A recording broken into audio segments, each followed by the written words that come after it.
Ben in Chicago listening on WCPT. Hey, Ben, what's up? Yes, thank you. I just got off the phone for a second. Sure. Hey, first of all, I just want to say I've been a long-time listener, and I've tried to call several times before, unable to get through. And I refer you to so many people in terms of listening because I just find you brilliant. Well, thank you, Ben. It's not necessary to say nice things to me when you first come on the call. I appreciate it, but it's not necessary. So you had an anecdote about a cop pulling a gun on somebody? Well, it was on me. Whoa! Yeah, I am an African-American male, conservative, but not in the political sense. Mm-hmm. And I live in Chicago, and in Chicago, many of us park on the street. And I was circling around for, if you get here home after a certain time, a lot of times you're circling around for quite a bit. At this point, it had been about an hour. You mean looking for a parking space?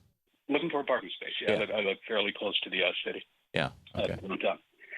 So what I decided to do, instead of wasting gas, is to pull over in front of a fire hydrant, because from what I've always understood, as long as you're in the car, the flashes are on, you're able to move the car if something should happen.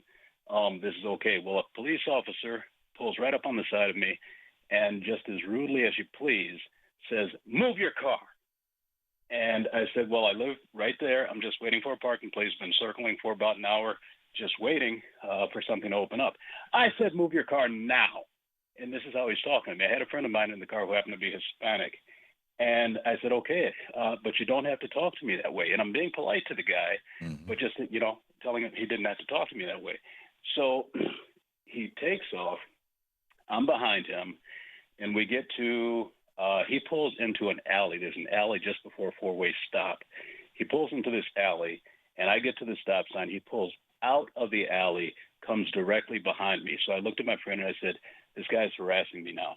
Right. So probably because I said you don't have to talk to me that way. Yeah, Again, of course. I yell at the guy, blah. So I put on my signal. I make the turn. The moment I make the turn, his flashers come on. His siren comes on. So he pulls me over, and when I'm doing everything I'm supposed to be doing, hands on the wheel, blah blah blah, and he comes on the driver's side. The other police officer is on the other side of the car. What he tells me is that I didn't turn on my signal. I know I did. He was behind me, so I know I turned it on. Right. And the other officer has a gun pointed directly at me. Wow. Directly in my face. And I'm thinking to myself, to make this very short, I'm thinking to myself, if my friend hadn't been in that car, this was for something that never should have happened outside of the fact that this police officer didn't like being bucked in terms of his authority, and more than likely by a black male.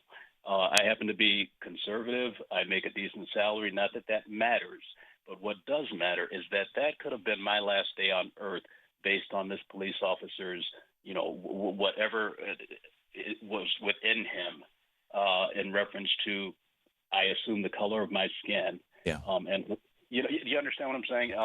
This was my point when I started the show is how can African Americans in this country feel safe? Money will not insulate you. It's not a matter of class.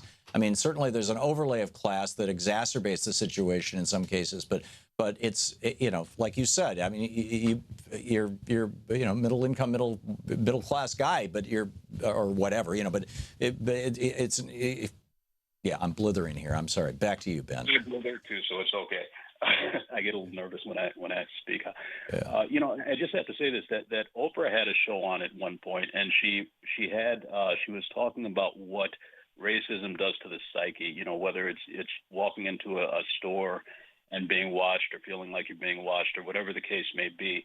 And, the audience seemed to be at a loss. I don't know why, but I remember for the first time actually screaming at the TV and thinking, what does it do to your psyche? It makes you feel less than.